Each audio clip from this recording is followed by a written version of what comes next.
जो इनके व्यापारी वर्ग लोगों का ही कब्जा है। क्या अंबानी जी, अडानी जी चाइना से व्यापार बंद कर देंगे? क्या पाकिस्तान से आप व्यापार बंद कर दीजिएगा? देखिए, ये नए नए तरीके से जब भी इलेक्शंस का समय आता है, एक नया नया मुद्दा की बात छेड़ते हैं।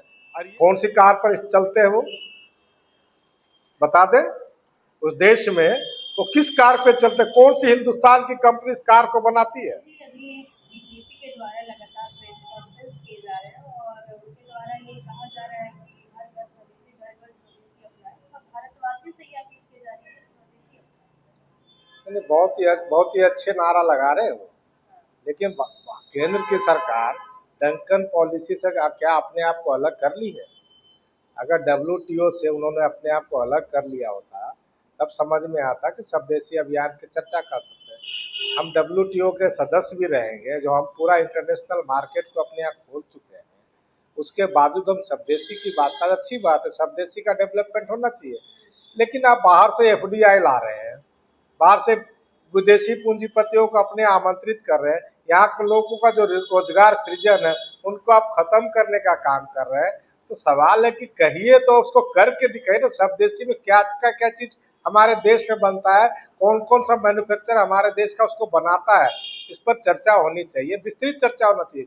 लघु कुटीर उद्योगों को बढ़ावा देना चाहिए, हमारे यहाँ दस्तकारी है उसको बढ़ावा देना चाहिए। लेकिन चूंकि आपने बाजार ओपन टू ऑल कर दिया है, पूरे वर्ल्ड में हमारा से बाजार ओपन है, तो जिस देश के भी सस्ती सामान इस देश में बिकेगी, जनता वो सामानों को अफोर्ड करते हैं। तो क्या आप बाहर से विदेशी से जो निर्यात करने का काम करते हैं, आयात करने का जो काम करते हैं, निर्यात आयात जो आप करते हैं, क्या आप उस पर पूरी तरह से प्रतिबंध लगा सकते हैं?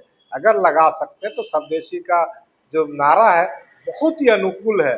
लेकिन हम कह सकते हैं कि स्वदेशी को अपनाने के लिए जो जितना इंफ्रास्ट्रक्चर डेवलपमेंट करने की जरूरत है, उस पर बहुत लंबे समय तक चर्चा करनी होगी भारत को और भारत के लोगों को।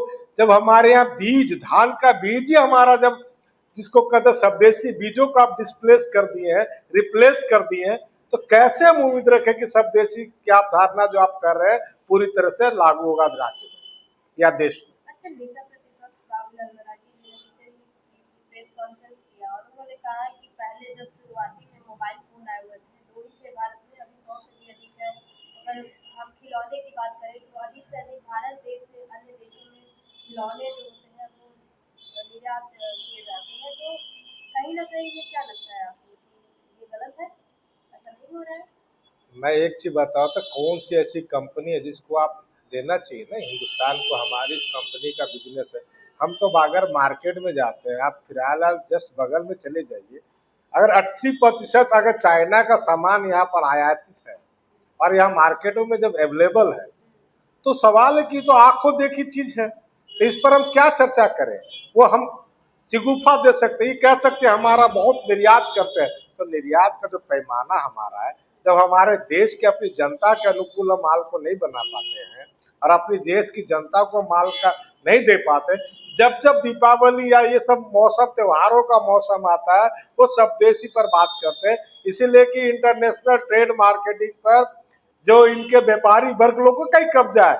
क्या अंबानी जी, अडानी जी चाइना से व्यापार बंद कर देंगे? क्या पाकिस्तान से आप व्यापार बंद कर दीजिएगा?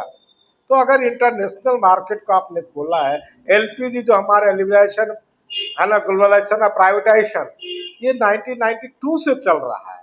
तो जब इस देश में पूरी तरह से 1992 से जब हमने साइन किया तो उस समय से चल रहा है, तो पहले तो हमें डंकन्स पॉलिसी से बाहर आना होगा, डब्ल्यूटीओ से अपने आप को अलग करना होगा, तब हम स्वदेशी की बात कर सकते हैं। इतनी जागरूकता, और जिस देश में 80 करोड़ जनता क्या बोलते पीडीएस सिस्टम के अनाजों पर अगर निर्भर करते हैं, वहां स्वदेशी का क्या अवधारणा हो सकता है?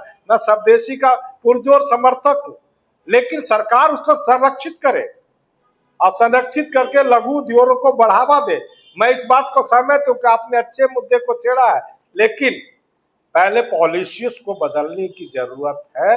अगर डब्ल्यूटीओ से आप नहीं हटते हैं तो ये नारा हमारा जो है कोई औचित्य नहीं रखता है। तो क्या लगता है कि चुनाव के मुद्दे से भटकाने का काम कर रहे हैं या फिर वोट चोरी के मुद्दे को छुपाने का या फिर इसको ढकने का काम किया जा रहा है इस प्रकार के? देखिए ये नए नए तरीके से जब भी इलेक्शंस का समय आता है एक नया नया मुद्दा की बात छेड़ते हैं और ये छेड़ के बताने का प्रयास करते हैं कि बीजेपी गरीबों की हितैषी है, यहाँ की जनता की हितैषी है। लेकिन मैं एक बात कहता हूँ, जिस वोट का अधिकार लोकतंत्र में हमें संविधान ने दिया है और संविधान में हमने कहा, इसी इलेक्शन कमीशन में लिखा हुआ, एक भी मतदाता छूटे नहीं, चाहे उसका घर हो द्वार हो नहीं। यही दो साल पहले यही स्कीम चला रही थी इलेक्शन कमीशन ऑफ इंडिया कि अगर रात्रि में कोई फुटपाथ पर भी सोता है उनका भी वोटर लिस्ट में नाम हो और उनको भी वोट देने का अधिकार हो। तो अब बताइए, अब नागरिकता प्रमाण के लिए नागरिकों को खुद प्रमाण पत्र देने की जिस देश में जरूरत पड़ जाए वह स्वदेशी शब्द का इस्तेमाल करते हैं, तो जनता को दीर्घवती करने का काम करें। एक शिगुफा है, तो पहले तो आचरण को संभालिए, अपने घरों से शुरुआत करें स्वदेशी इस्तेमाल का। तो क्या प्रधानमंत्री स्वदेशी इस्तेमाल नहीं कर रहे हैं?